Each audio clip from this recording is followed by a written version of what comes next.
Both these guys look like they've done everything, have turned over every stone, and what we get tomorrow night is definitely going to be a treat. All right, let me ask. Hardest part about fighting Ugas, who you beat. Hardest part about fighting Spence, where it was close, but he obviously got it in decision, the end. yeah. With Ugas, I think it was you had to tame the lion. You know what I mean? Like, he didn't buy in to my movement. He didn't buy into me wanting to box him from the outside. And round after round, he's coming right after me, telling me, fight me like I thought you were. You know what I mean? Like I really had to tame the lion and keep him at bay, you know? And then with Errol, it was like just figuring out what to do every single second of every round was not an easy task, you know what I mean? So Errol is a guy that's going to present you something. Once you answer that question, he's going to bring you another question, you know? What can you say about Ugas's power? Not known for it yet. If you watch him against Manny Pacquiao, landed 60% of his power shots and stood right in front of the legend. Yeah. Do they add up? His power, I think, is it goes underrecognized. I think unrecognized. Excuse me. I think that he's stronger than a lot of people think. And with this boxing game, especially the welterweight division, it really only takes one punch. I think the welterweights and the heavyweights are the only divisions where one punch can change the outcome of a fight. No doubt. All right, so for Spence, the game plan has to be what? Everything leads through the jab. But after that, body work as well. Does he have to press Ugas backwards? Like, in terms of the real estate and who has to define it, who's got the bigger, more important role there? The real estate. Whoever controls the real estate is who wins this fight.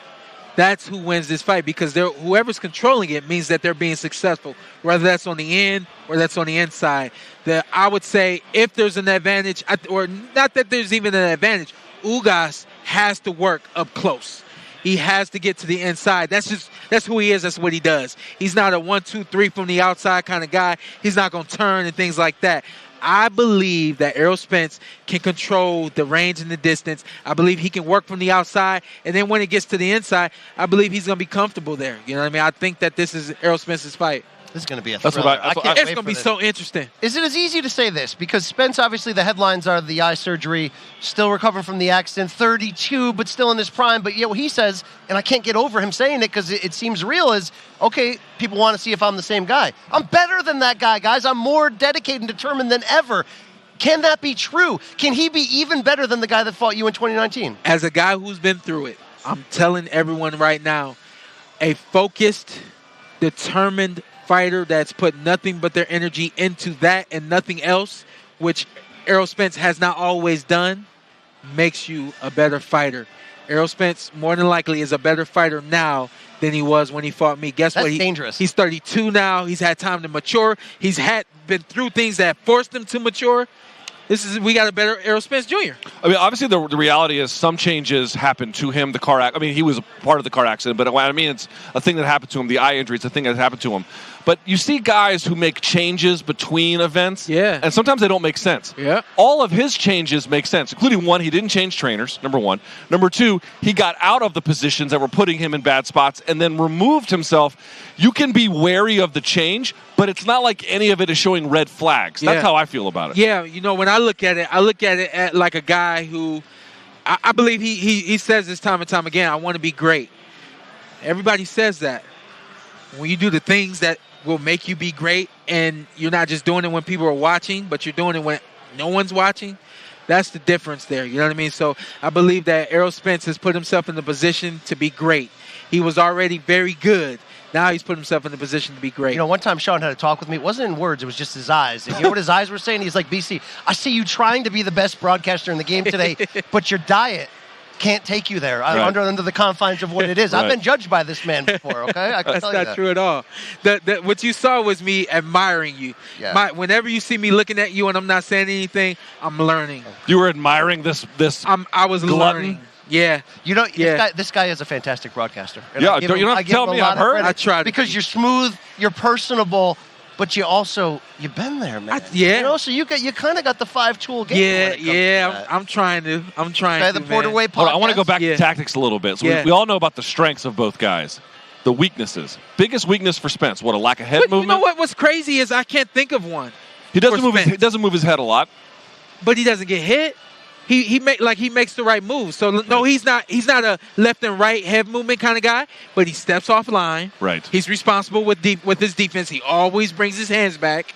I tweeted just the other day, like, you talk about a guy that has the basics and fundamentals of boxing to a T. His balance is good too. You have to be talking about Errol Spence Jr. Yeah. You know what I mean? So no, he's not dipping and rolling and all those things. No quick turns like me and nothing like that. But he's got the basics to a T, and the basics will get you out of trouble, and they'll put you in good positions. What about Ugas? He's, again, not so much weakness, but every style has strengths and weaknesses. What might be some of the weaknesses of that style he presents? He does something that I wouldn't teach a fighter to do. His defense is blocking, the shell defense.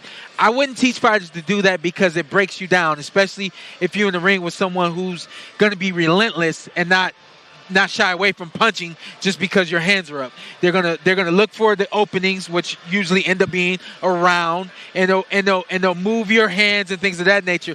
I don't personally like the shell defense. However, Spence has built himself up to be able to perform like that. So it makes him a rare commodity. Guys who aren't built up to take punches on their arms and just wear all that, they break down. He's not going to break down easily, but the fact that he's not mobile and the fact that he wears a lot of the shots on his arms, I don't like that about his game. Let me pick your brain a little bit more. Now, I'm not saying these two fighters are equivalent. In fact, they're very different. I'm acknowledging that up front. Yeah, but I'm going to tell you. I want to talk about Spence versus Lamont Peterson. Now, Lamont is different than Ugas, but it was still southpaw orthodox. And if you go back to that fight, Lamont was hiding behind that guard. And one of the things that Spence was able to do was, if he jabbed a lot, you would see the hands come here, and then he would go around. Exactly. Or if the hands were here, then the punches got linear. Exactly. So Ugas is different than Peterson, but we've seen at least a little bit of Spence dealing with something like that. Yeah, I'm glad that you brought that up with Lamont Peterson, exactly what I'm talking about. And I'm not saying that Peterson wasn't built to take the punches like that, but that really wasn't the style that he grew up using, and it wasn't the style that he used later on in his career. The first round wasn't like that, but then he kind of turned to using the shell defense and blocking a lot of shots. And like you said, Errol Spence knew how to set up the openings, throw here to force him to go here so I can go around, and then the body work, and that fight played out the way that it played out.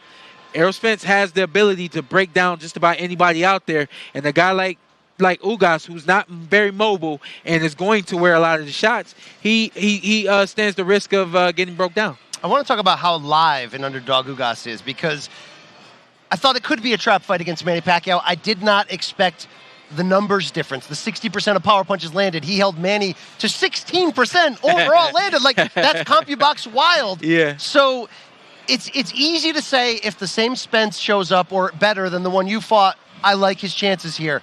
How live is Ugas, though, if he's willing to realize this is my moment? This is the biggest fight of my life.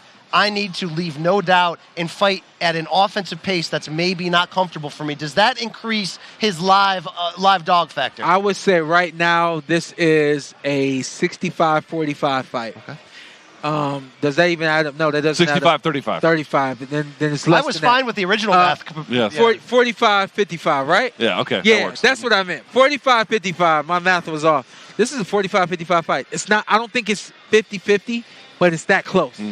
That there's no surprises to me tomorrow night. I think what we got from Ugas and Pacquiao, we got a completely different Ugas than we've ever seen before. He was razor sharp. He was able to keep Manny off balance, a guy that gets everybody else off balance. And yes, to Manny's credit, he didn't really do much of what he usually does, and that worked against him. But I think Ugas proved that he can make adjustments and be a different fighter depending on who's across from him. With that being said, I believe this is a 55-45 fight. I think it's going the distance. I think there's some thriller potential, high skill, high pace, because Ugas, he gets up in your business behind that high guard. He kind of makes you fight. He does. So it's going to be up to the three judges. You can't walk down. You don't walk down Spence. No, you don't. You know what I mean? Like, even when I took the fight, You tried. It was head movement. It was Tons going of around. movement, yes. You know what I mean? You got to do a lot of things to take on or to take the fight to Errol. You know what I mean? So I'm really curious to see what their tactics are to open up Spence and to hit him and not get hit.